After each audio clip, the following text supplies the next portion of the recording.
বন্ধুরা, জীবন আমাদের মাঝে মাঝে এমন একটা পরিস্থিতিতে কিন্তু ফেলে দেয়, যেখানে কেউ আমাদের প্রতি আগ্রহ হারিয়ে যাচ্ছে, কেউ বা চুপ হয়ে যাচ্ছে, দূরত্ব তৈরি হচ্ছে।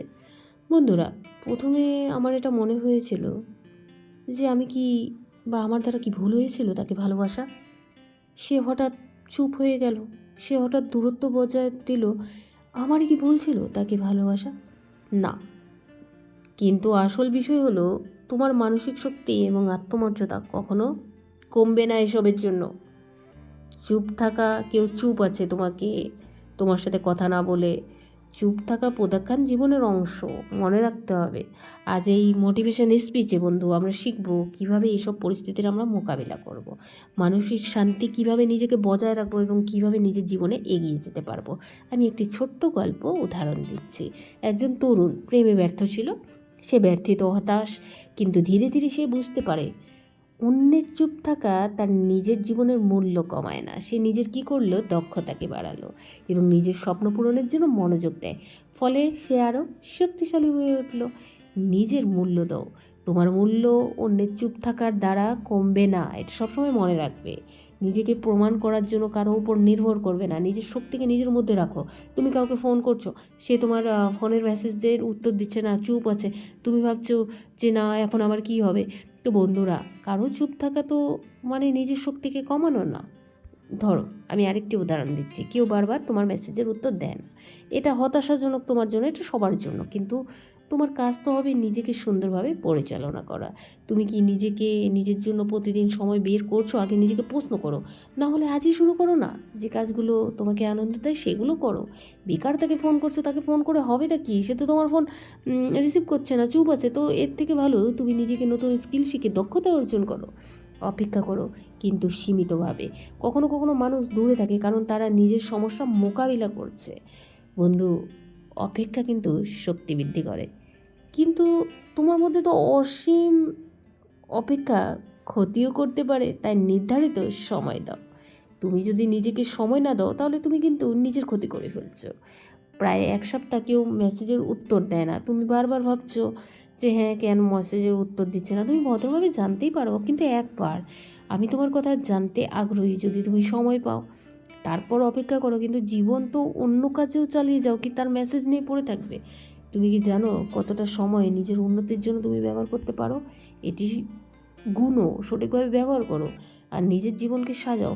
চুপ থাকা কাউকে ঠিক করার চেষ্টা নয়, নিজের জীবনকে সাজানোর গুরুত্বপূর্ণ ভূমিকা। তোমার হবি কি? তোমার স্কিল শেখো, শরীরচর্চা করো, পড়াশোনা করো, সবই শক্তি বৃদ্ধি করো। মিথিলা বারবার মেসেজের উত্তর পেত না, সে হতাশ হতো। তারপর সে ব্যায়াম শুরু করে, নতুন বন্ধুদের সাথে মেলামেশা করে। একদিন সে লক্ষ্য করলো নিজের জীবন আগের চেয়ে অনেক সুন্দর। যদি কেউ দীর্ঘ সময় চুপ থাকে, তা তোমার শক্তি থাকবে নতুন অভিজ্ঞতা দেওয়ার। আর সরাসরি যোগাযোগ সীমা, বারবার ফোন মেসেজ মানসিক চাপ কিন্তু বাড়ায়। একবার ভদ্রভাবে যোগাযোগ যথেষ্ট, কিন্তু বারবার যদি তুমি সেটা করে যাচ্ছ, মানে তুমি লক্ষ্য করছো তুমি কিছুটা দূরে যদি তুমি কথা বলতে চাও, তো তুমি প্রস্তুত আছি আমি, কিন্তু বারবার একই জিনিস করাটা বন্ধ করো। তাতে কিন্তু তোমার মূল্য কমে যাচ্ছে।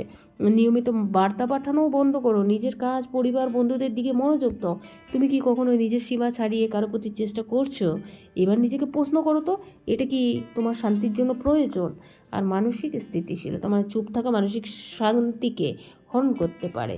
ধ্যান, মাইন্ডফুলনেস, ডায়েরি লেখো, মানসিক শক্তিকে বৃদ্ধি করো। প্রতিদিন 5 মিনিট ধ্যান, নিজেকে কিন্তু অনুভূতি লিখে রাখো।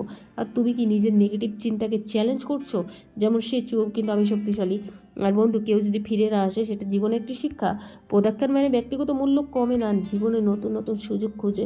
রহিমের প্রেম ব্যর্থতা ছিল, কিন্তু সে প্রাথমিকভাবে হতাশ নয়, কিন্তু সে নতুন কাজ শুরু করে, নতুন বন্ধু বানায়।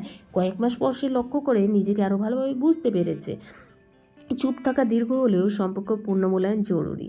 প্রশ্ন করো তো, এই সম্পর্ক কি সত্যি ইতিবাচক? মূল্যবোধ, সম্মান কি আছে এখানে, যে তোমাকে মেসেজের উত্তর দিচ্ছে না? যদি একজন দীর্ঘ সময় ধরে চুপ থাকে, তোমার উচিত নিজের মানসিক শান্তি, নিজের মূল্য বজায় রাখা। আর চুপ থাকা বা দূরত্ব মানসিক শক্তি কমায় না।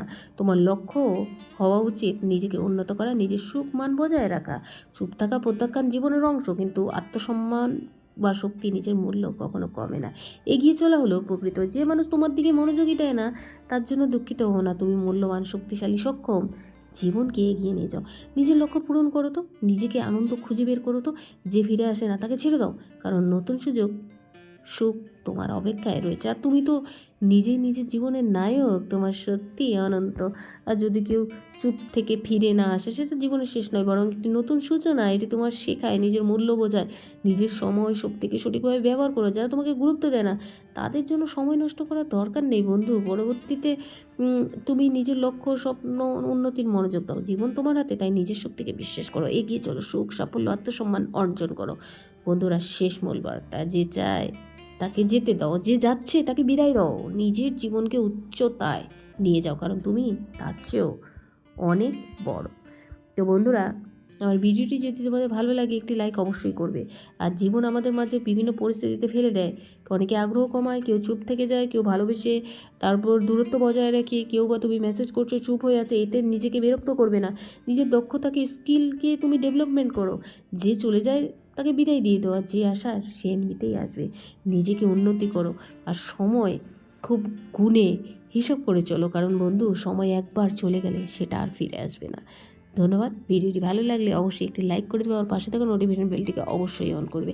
আর নোটিফিকেশন বেলটিকে অন করলে তোমরা বুঝতে পারবে কাল আমি কী ধরনের ভিডিও তোমাদের জন্য নিয়ে আসছি।